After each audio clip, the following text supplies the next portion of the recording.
दोस्तों, क्या आपको कभी ऐसा लगता है आप कितना ही अच्छा करने की कोशिश करते हैं लेकिन आपके साथ बुरा ही होता है। अच्छे कर्म का कोई फल नहीं मिलता है, उल्टा लोग आपको ही दोष देने लगते हैं, भले चाहे आपने उनका कितना ही अच्छा करने की कोशिश क्यों ना की हो। तो दोस्तों, इसका उत्तर भगवान विष्णु ने नारद जी को दिया है। दोस्तों, एक बार भगवान विष्णु बैकुंठ लोक में बैठे हुए होते हैं, तभी नारद जी नारायण नारायण करते हुए बैकुंठ लोक पहुंच जाते हैं। भगवान विष्णु अपने भक्त नारद को देखकर प्रसन्न होते हैं और कहते हैं, हे वत्स, आज तुम अवश्य ही कोई महत्वपूर्ण समाचार लेकर आए हो। नारद जी कहते हैं, हे प्रभु, आप तो सर्वज्ञाता हैं, आपसे क्या छिपा हुआ है, आप तो सब कुछ पहले से ही जानते हैं, मैं आपको क्या समाचार दे सकता हूँ। भगवान विष्णु कहते हैं, हे वत्स, फिर तुम इतनी शीघ्रता से किस कारण से आए हो। नारद जी कहते हैं, हे प्रभु, आप सब कुछ जानते हैं और मैं किस कारण से आया हूँ यह भी आपको अच्छे से पता है, लेकिन फिर भी मैं आपको बताने की चेष्टा करता हूँ। हे प्रभु, मैं आपके पास यह जानने के लिए आया हूँ कि मनुष्य अच्छे कर्म करने के बाद भी दुखी क्यों रहता है। पृथ्वी लोक का भ्रमण करके मैं अभी आया हूँ और मैंने कई मनुष्यों को देखा है जो अच्छे कर्म करने के बाद भी दुखी रहते हैं, किंतु आपने तो कहा है कि अच्छे कर्मों का फल अच्छा ही मिलता है, फिर उन मनुष्यों को जीवन में दुख क्यों मिल रहे हैं। क्या अच्छे कर्म करना पाप है। नारद की बात सुनकर भगवान विष्णु मुस्कुराने लगते हैं और कहते हैं, हे वत्स, तुमने आज बहुत ही महत्वपूर्ण प्रश्न किया है और मैं यह भी जानता हूँ कि तुम्हारे मन में यह प्रश्न क्यों उत्पन्न हुआ है।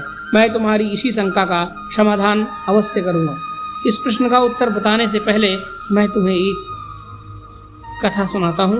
इस कथा को तुम ध्यान से सुनना, तुम्हें तुम्हारे सभी प्रश्नों के उत्तर मिल जाएंगे। नारद जी कहते हैं, हे प्रभु, मैं इस महान कथा को ध्यान से अवश्य सुनूंगा। यह मेरा सौभाग्य है कि आपके मुख से यह कथा मुझे सुनने को मिल रही है। फिर भगवान विष्णु नारद जी को वह कथा सुनाने लगते हैं। हे वत्स, एक समय की बात है, मध्य देश में एक अत्यंत शोभायमान नगरी थी। उस नगरी में एक किसान रहता था। किसान के पास बहुत सारी गाय बैल और बहुत सारी जमीन थी।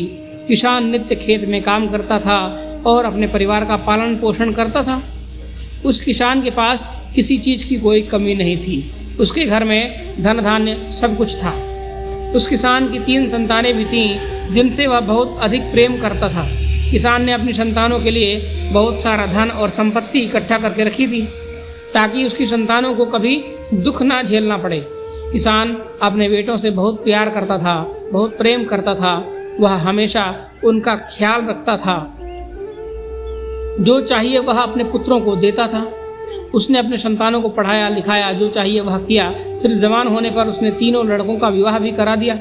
लेकिन किसान अपने बेटों को कभी कोई काम करने नहीं देता था। उस किसान को हमेशा डर लगा रहता था कि अगर उसके बेटे खेत में काम करेंगे तो बीमार पड़ जाएंगे, अगर उसके बेटे कहीं बाहर काम करेंगे तो उन्हें कष्ट सहन करना पड़ेगा। इसलिए किसान अपने बेटों को कोई काम नहीं करने देता था, हमेशा अपने बेटों की देखभाल करता रहता था। किसान खुद अकेला ही सारे काम करता था। वह कभी अपने पुत्रों को कोई काम करने को नहीं कहता था। फिर उसे लगता था अगर वह अपने पुत्रों को कोई काम करने को कहेगा तो वो दुखी हो जाएंगे और उसे छोड़कर चले जाएंगे, क्योंकि बचपन से ही किसान ने अपने बेटों को बड़े लाड़ प्यार से पाला था। हमेशा उनके भले के बारे में ही सोचता था।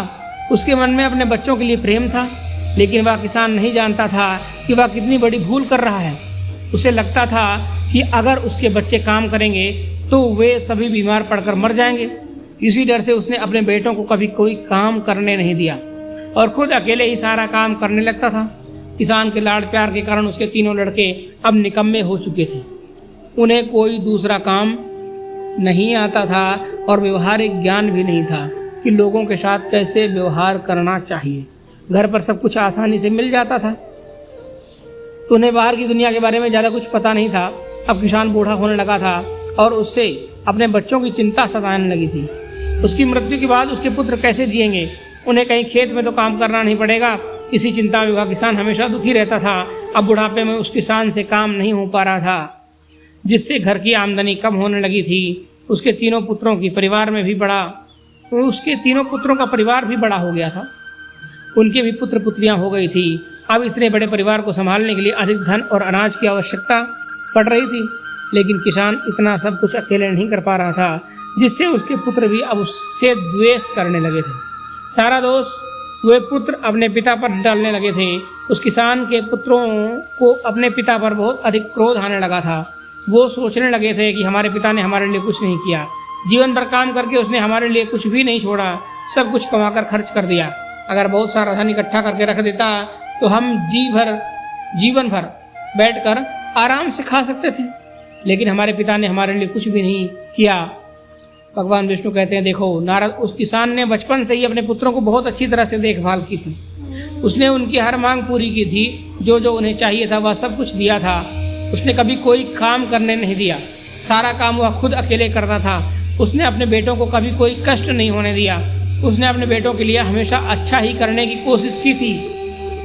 उसने कभी उनका बुरा करने की मन में विचार तक नहीं किया था। लेकिन इतना सब कुछ होने के बावजूद भी उस किसान के पुत्र उसे भला बुरा कहने लगते हैं, सारा दोष अपने पिता पर ही डालने लगते हैं। तो तुम बताओ नारद, अब इसमें गलती उस पिता की है या उसके पुत्रों की? नारद जी आश्चर्य में पड़ जाते हैं और सोचने लगते हैं और कहते हैं, प्रभु उस किसान के पुत्रों की गलती है। उनके पिता ने उनके लिए इतना कुछ किया, अपना पूरा जीवन उन पर न्यौछावर कर दिया, उन्हें जो चाहिए था वह सब कुछ दिया, लेकिन अपने पिता का धन्यवाद करने के बजाय वो अपने पिता को ही दोष दे रहे हैं। फिर भगवान विष्णु कहते हैं, नहीं नारद, उसमें इस किसान के पुत्रों की कोई गलती नहीं है। नारद जी कहते हैं, वह कैसे? प्रभु भगवान विष्णु कहते हैं, हे नारद, मैं तुम्हें समझाता हूँ, तुम ध्यान से सुनो। हे वत्स, सभी पक्षी एक सुरक्षित घोंसला बनाकर अंडे देते हैं ताकि कोई शिकारी उन्हें ना खा सके। जब अंडों से बच्चे बाहर निकलते हैं तो वह पक्षी उन छोटे छोटे बच्चों को भोजन ला कर देता है। वह पक्षी बहुत मेहनत करता है, इधर उधर भटकता है और अपनी चोंच में अन्न भर कर लाता है और घोंसले में बैठे अपने बच्चों के मुंह में लाकर डालता है। लेकिन कुछ दिनों बाद उसके वह छोटे बच्चे बड़े होने लगते हैं, उनके पर निकल आते हैं और वो उड़ने की कोशिश करने लगते हैं। धीरे धीरे वो सभी उस घोंसले को छोड़कर उड़ने लगते हैं। तब पक्षी उन बच्चों को अन्न की तलाश करना सिखाता है। फिर वो बच्चे खुद उड़कर जाते हैं और भोजन ढूंढकर खाने लगते हैं। उसके बाद वह पक्षी कभी भी उन बच्चों के लिए भोजन नहीं लाता है। ठीक उसी प्रकार से नारद, उस किसान ने अपने बच्चों का पालन पोषण करके उनके साथ अच्छा जरूर किया, लेकिन उसने अपने लड़कों को अपाहिज बना डाला।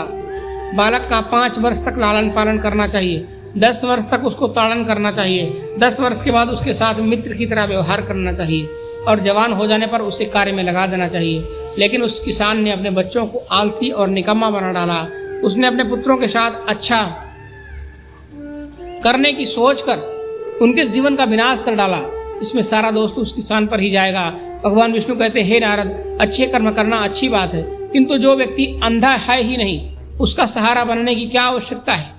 जो व्यक्ति लंगड़ा है ही नहीं उसे पीठ पर बिठाकर चलाने की क्या आवश्यकता है? जो जल में तैर सकता है उसे नाव में बिठाने की क्या आवश्यकता? जो खुद अपने हाथ से भोजन कर सकता है उसे खिलाने की क्या आवश्यकता? जो पहले से ही बलवान है उसकी रक्षा करने का कोई औचित्य नहीं है। किंतु मूर्ख बुद्धि मनुष्य निरंतर यह गलती करता है, वह खुद की मूर्खता कोई अच्छा काम समझने लगता है। किसी धनवान को धन का दान देना अच्छा कर्म नहीं होता है। अच्छा कर्म वही है जहाँ उसकी जरूरत हो। यदि कोई अंधा व्यक्ति है उसे मार्ग पर चलने में मदद करना अच्छा काम होता है। किसी गरीब व्यक्ति को धन का दान तथा अन्न का दान करना अच्छा कर्म होता है। किसी कमजोर व्यक्ति की रक्षा करना अच्छा कर्म होता है। लेकिन पृथ्वी लोक पर मनुष्य ऐसे लोगों की मदद करते हैं जिन्हें मदद की जरूरत ही नहीं होती है और सोचता है कि उसने अच्छा काम किया है। इसी कारण से वो सदैव दुखी रहने लगते हैं। यदि उस किसान ने अपने बच्चों को बचपन में ही खेत में काम करना सिखाया होता तो आज परिवार उसके सभी पुत्र खेत में काम करके घर परिवार संभाल रहे होते। लेकिन उस किसान ने ऐसा नहीं किया। उसे लगा अगर वह अपने बच्चों का कोई काम करने नहीं देगा, उन्हें कभी कोई कष्ट नहीं होने देगा, बुढ़ापे में उसके पुत्र उसे महान पिता कहेंगे, अपने पिता की प्रशंसा करेंगे। हमारे पिता ने हमारे लिए बड़े प्यार से हमें पाला है, हमें किसी भी चीज़ की कोई कमी नहीं होने दी। जो मनुष्य दूसरों से प्रशंसा पाने के लिए अच्छे कर्म करता है तो उसे उस अच्छे कर्म का कोई फल नहीं मिलता है। अच्छा कर्म केवल निस्वार्थ भाव से किया जाना चाहिए, उसके बदले में कुछ पाने की उम्मीद नहीं करनी चाहिए।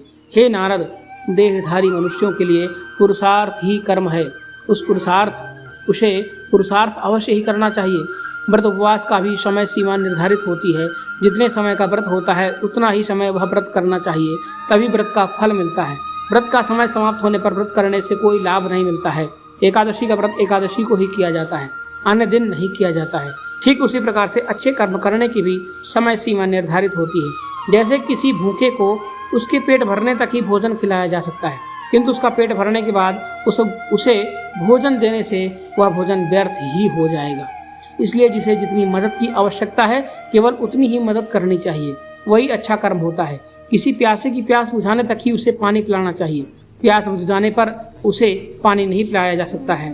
ठीक वैसे ही किसी की मदद करते हैं तो उसको जितनी मदद की ज़रूरत है उतनी ही करनी चाहिए, उससे अधिक मदद करने पर वह व्यर्थ हो जाती है। जिसको मदद की ज़रूरत ना हो और मनुष्य उसकी मदद करता है तो इसमें उस मनुष्य का स्वार्थ छिपा हुआ होता है।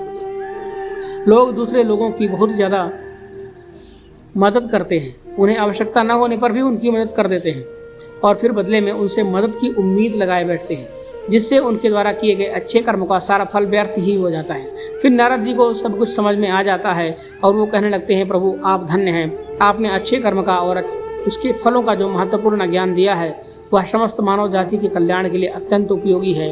दोस्तों, इस प्रकार से भगवान विष्णु ने नारद जी को अच्छे कर्मों का अर्थ बताया है। आपको यह कथा कैसी लगी कमेंट करके ज़रूर बताइएगा।